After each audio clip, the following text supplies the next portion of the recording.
салом, номи ман Умеда ва имрӯз ман навбатдор дар шаҳр ҳастам. Аз 7 то 10 апрел шаҳри Душанбе мизбони яке аз чорабиниҳои муҳими технологияҳои иттилоотӣ ва рақамӣ, яъне ICT Week 2025 мегардад.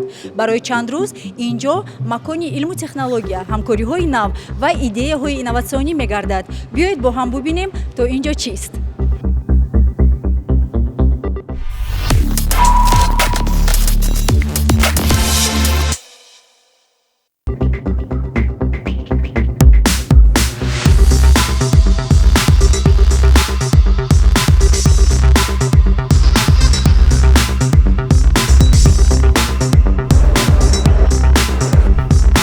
ҳафта бо ифтитоҳи IT парк бо иштироки раиси шаҳри Душанбе Рустами Эмомалӣ оғоз шуд. Ӯ аз намоишгоҳи ширкатҳо дидан карда изҳор дошт, ки Тоҷикистон метавонад яке аз марказҳои инноватсия ва иқтисоди рақамӣ дар минтақа табдил ёбад.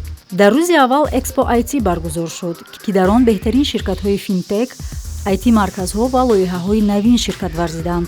Шарикони асосии IT парк Технохаб Душанбе, Ассотсиатсияи ташкилотҳои молиявӣ, Ассотсиатсияи блогерон ва AST мебошанд.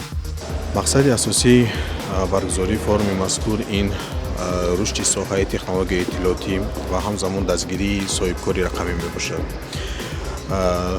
дар ҳақиқат санаи 7 апрели соли 2025 дар бинои якумин парки технологияи иттилоотӣ IT парк Душанбе чорабинии бузург баргузор гардид.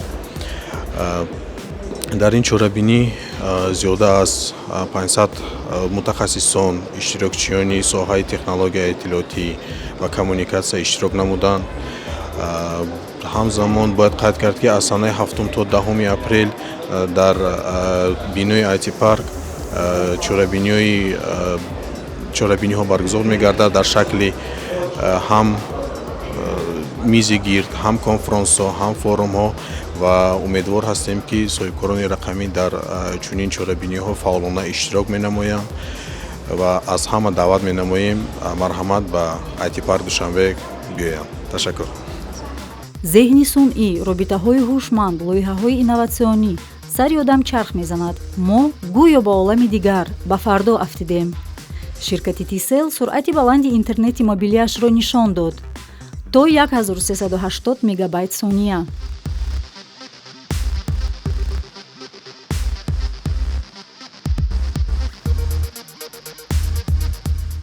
Относительно, конечно же, 4G и 5G сетей, как только наша компания получила лицензию на развитие 5G сетей, соответственно, мы начали прорабатывать подготовку к развитию и коммерческому запуску 5G сетей. На сегодняшний день у нас по городу Душанбе запущено более 10 5G базовых станций.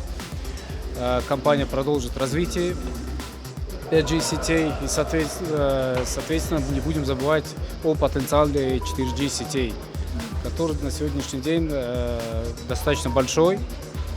И также наша компания будет продолжать развитие. На сегодняшний день за последние 2 месяца компании запущено более 150 4G базовых станций по республике. Также этот темп будет продолжаться в течение года. Что это даст нашим клиентам? Соответственно, более быструю скорость интернета, больше возможностей, больше доступа к сети. Количество смартфонов на сети Тисел на сегодняшний день не так много, но ожидается ускоренный рост 5G терминалов в ближайшие 2 года. Соответственно, с такими же темпами будем развивать нашу сеть. инҷо ҳамчунин механизмҳои маблағгузорӣ ва дастгирии стартапҳоро баррасӣ карданд. ҳамзамон дар доираи ин ҳафта рӯзи зеҳни сунъӣ бо иштироки шӯрои зеҳни сунъӣ баргузор гардид. Инчунин аҳамияти малакаи рақамӣ ё худ Digital Skills-ро баррасӣ карданд. Я операционный директор и кофаундер проекта Epsilon 3 AI. Мы фокусируемся на том, что делаем аналитику и прогнозирование именно для государственного сектора. На данный момент мы сотрудничаем с разными государственными органами в 6 странах по всему миру, включая и Таджикистан, и Узбекистан, Казахстан, Индонезия, а также ОАЭ. И основная наша деятельность заключается в том, что мы делаем прогнозирование на основе данных государственных, чтобы делать операционную деятельность государственных органов намного быстрее и экономить большое количество ресурсов. С использованием наших технологий государственный сектор может экономить, как я сказала, ресурсы и операционные расходы, а также автоматизировать большое количество вещей. ҳафтаи технологии пурмуҳтаво имкониятест барои рушд, омӯзиш ва робитаҳои нав дар соҳаи тик аст. ICT Week 2025 то 10 апрел идома меёбад.